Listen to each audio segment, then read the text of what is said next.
Hi viewers, welcome to our channel. Jani master కేసులో ఇంకో కొత్త ట్విస్ట్ చోటు చేసుకుంది. అదేంటంటే వాళ్ళ వైఫ్ ఆయేషా గారు ఎవరైతే ఉన్నారో ఫిలిం ఛాంబర్లో ఆ అమ్మాయి పైన కంప్లైంట్ అయితే చేసింది. మరి ఎటువంటి కంప్లైంట్ చేసింది, మరి ఏం జరిగే అవకాశం ఉంది? ఇప్పుడు ఇదే అంశం మీద డిస్కస్ చేయడానికి ప్రజెంట్ మనతో పాటు జర్నలిస్ట్ చరణ్ పరమి గారు ఉన్నారు. వారితో ఒకసారి మాట్లాడదాం. హాయ్ అన్న. హాయ్. సో ఇప్పుడైతే జానీ మాస్టర్ గారు వైఫ్ రంగంలోకి దిగి ఫిలిం ఛాంబర్లో అమ్మాయికి గురించి కంప్లైంట్ చేసింది. అంటే గతంలో అన్నయ్య అన్నయ్యని పిలుస్తుండే అని ఆమె చెప్పేది. ఇప్పుడు ఆమె ఇటువంటి ఆరోపణలు చేసింది అని చెప్పేసి చెప్తుంది. మరి ఇంకేంటి ఈ కంప్లైంట్ చేసింది కదా, దీని వల్ల ఎటువంటి పరిణామాలు చోటు చేసుకునే ఛాన్స్ ఉంది? ఫిలిం ఛాంబర్ వాళ్ళు రంగంలోకి దిగితే వాళ్ళు ఎటువంటి యాక్షన్ ఏమైనా తీసుకునే అవకాశం ఉందా? ఏం జరిగే అవకాశం ఉంది? నిజానికి ఆవిడ కంప్లైంట్ అనేది ఫిలిం ఛాంబర్కి ఇంత లేట్గా ఇవ్వడం ఇప్పుడు కొద్దిగా ఆశ్చర్యకరం. ఎందుకంటే జానీ మాస్టర్ రిమాండ్ కూడా నిన్నటితో పూర్తవుతూ ఉంటే మళ్ళీ పొడిగించారు కూడా. రిమాండ్ పొడిగించడం జరిగింది. సో ఆయన మళ్ళీ కస్టడీలోకి తీసుకున్నారు. సరే, మళ్ళీ జైలుకి తరలించడం జరిగింది. సో ఇన్ని జరుగుతూ ఉంటే ఇప్పుడు ఆవిడ ఎందుకు నిన్న కంప్లైంట్ ఇవ్వాల్సి వచ్చింది అనేది ఆశ్చర్యకరంగా ఉంది. ఓకే, బహుశా ఇది ఒక స్ట్రాటజీ అనుకోవచ్చు. ఎందుకంటే ఇంత లేట్గా ఇవ్వడం అనేది స్ట్రాటజీ లాగానే ఫీల్ అవ్వాలి. ఎందుకంటే ఆవిడ మీద నిజంగానే అంత ఇదిగా ఫోర్స్ఫుల్గా ఆవిడ చేసి ఉంటే మరి ముందే ఎందుకు కంప్లైంట్ ఇవ్వలేదు, లేకపోతే ఆమె కంప్లైంట్ ఇచ్చినప్పుడే ఎందుకు ఈ వాదనలన్నీ వినిపించలేదు? నిజానికి కొన్ని వినిపించింది. అంటే ఆమె నన్ను ఇబ్బంది పెట్టింది, జానీ మాస్టర్ని పెళ్లి చేసుకుంటానని చెప్పేసి ఆవిడే ఒత్తిడి చేసింది అనేది వినిపించింది. కాకపోతే తాను డిప్రెషన్కి గురయ్యి సూసైడ్ అటెంప్ట్ దాకా వెళ్ళాను, అక్కడ నుంచి బయటకు వచ్చాను నేను అని చెప్పేసి ఆవిడ చెప్తున్నారు. దాంతోపాటు గతంలో జానీ మాస్టర్ని ఆవిడ అన్నయ్య అని పిలిచేది, నన్ను వదిన అని పిలిచేది. సో ఇలా పిలుస్తూ నాకే ఆవిడ మోసం చేయడానికి ప్రయత్నించింది అని చెబుతూనే కనీసం జానీ మాస్టర్ని ఇంటికి కూడా రానివ్వలేదు, కేవలం ఇంటికి 3 గంటలు వచ్చి వెళ్ళిపోయేవాడు. అట్లా తన దగ్గర పెట్టుకోవడానికి ఆవిడ ఎక్కువ ప్రయారిటీ ఇచ్చింది. సో ఈ విధంగా మా కుటుంబంలో కలతలు రేపి మనల్ని దూరం చేయడానికి ప్రయత్నిస్తుంది అన్నట్టుగా అనేక ఆరోపణలు అయితే దాంట్లో యాడ్ చేసి ఫిలిం ఛాంబర్లో కంప్లైంట్ ఇచ్చింది. సో దీన్ని మరి వాళ్ళు తీసుకుంటారా, ఏ విధంగా విచారణ చేయబోతున్నారా అనేది ఆసక్తికరంగా ఉంది. అయితే నిజానికి ఆవిడ కంప్లైంట్ ఇవ్వాల్సింది పోలీస్ స్టేషన్ కాకుండా ఫిలిం ఛాంబర్లో ఎందుకు ఇచ్చారు అనేది ఇప్పుడున్న ప్రశ్న. ఒకవేళ తను సూసైడ్ అటెంప్ట్ దాకా వెళ్తే దానికి సంబంధించి ముందే ఆ వివరాలు పోలీస్ స్టేషన్లో చెప్పుండొచ్చు కదా. ఎందుకంటే అది కూడా చాలా తీవ్రమైనదే, ఒక వ్యక్తిని సూసైడ్కి పురిగొల్పడం అనేది. కాబట్టి అది కూడా కన్సిడర్ చేస్తారు పోలీసులు.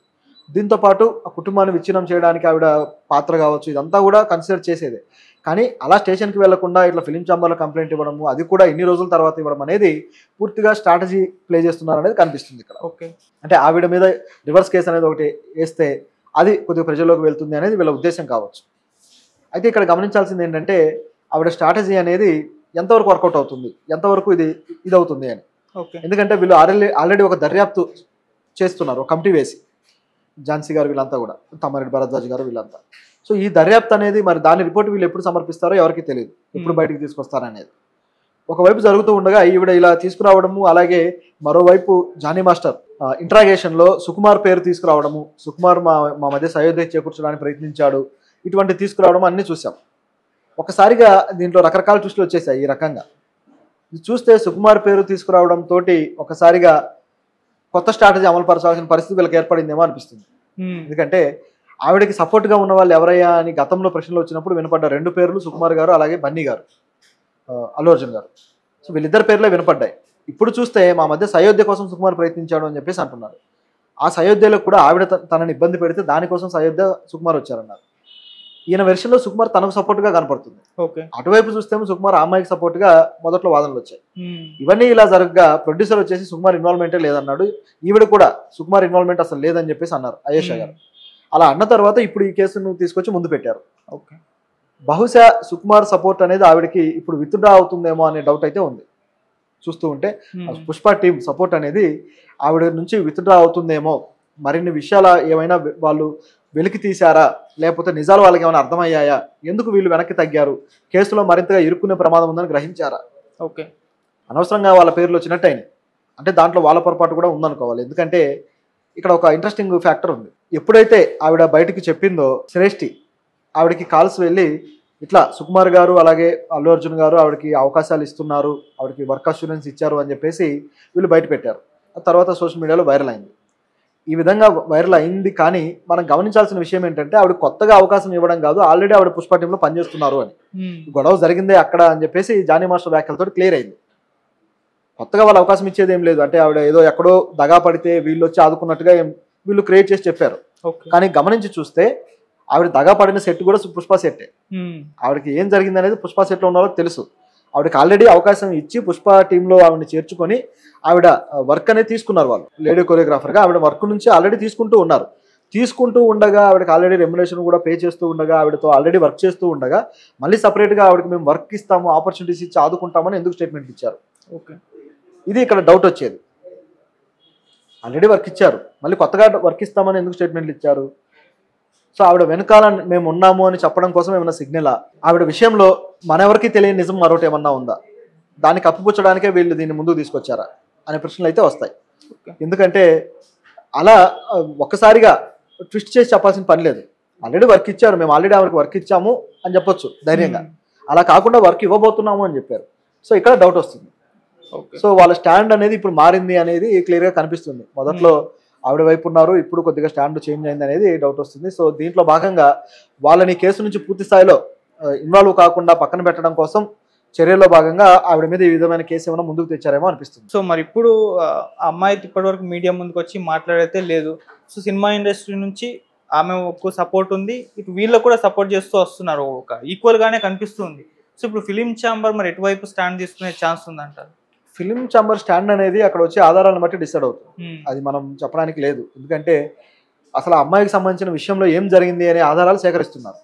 వాళ్ళు ముందే అన్నారు కూడా వాళ్ళ ప్రెస్ మీట్లలో, జానీ మాస్టర్ తప్పు చేస్తే ఖచ్చితంగా శిక్షార్హుడే, మేము ఆ రిపోర్ట్లన్నీ సబ్మిట్ చేస్తాము. ఆయన్ని ఆల్రెడీ డిస్మిస్ చేశారు కూడా. అసోసియేషన్ అధ్యక్షుడి నుంచి అలాగే డాన్స్ మాస్టర్ కొరియోగ్రాఫర్స్ లిస్ట్ నుంచి కూడా ఆయన్ని తీసేయడం జరిగింది. ఆల్రెడీ ఆయన మీద చర్యలు జరిగిపోయాయి. ఇక జరగాల్సింది లీగల్ చర్యలు ఏవైతే కోర్టులో తేలాలి. సో కోర్టులో తేలాల్సిన విషయాల్లో ఫిలిం ఛాంబర్ తీసుకున్న నిర్ణయాలు ఏమీ లేవు. వాళ్ళు ఆల్రెడీ వాళ్ళ నిర్ణయాలు తీసేసుకున్నారు. ఆ రిపోర్ట్ అనేది ముందు పెడితే ఎవరు తప్పు ఎవరి ఒప్పు అనేది కొంతవరకు క్లారిటీ వస్తుంది, అంతే. ఇది పరిస్థితి. అయితే ఇక్కడ శిక్షలు పడతాయా లేదనే దాన్ని బట్టి ఫిలిం ఛాంబర్ నిర్ణయాలు కూడా మారతాయి. ఒకవేళ కోర్టులో అది సరిగా నిరూపణ అవ్వక శిక్షలు పడకపోతే ఫిలిం ఛాంబర్ నిర్ణయాలు ఇక్కడ మారిపోయి మళ్ళీ ఆయన తీసుకునే అవకాశాలు అయితే ఉంటాయి. ఇది ఇక్కడ కనిపిస్తూ ఉన్నది. ఇక సపోర్ట్ విషయంలో చూసుకుంటే రెండు వైపులా కూడా వాదనలు బలంగానే ఉన్నాయి. రెండు వైపులో కూడా తప్పులు కనిపిస్తున్నాయి. కేవలం ఒకటి తప్పని చెప్పడానికి లేదు, రెండు వైపులో పొరపాట్లు కనిపిస్తున్నాయి. కాబట్టి ఇది ఎటువైపు దారి తీస్తుంది అనేది ఇక కోర్టులో తేల్చాలి తప్పితే మనం ఇక్కడ కూర్చొని తేల్చేది అయితే కాదు.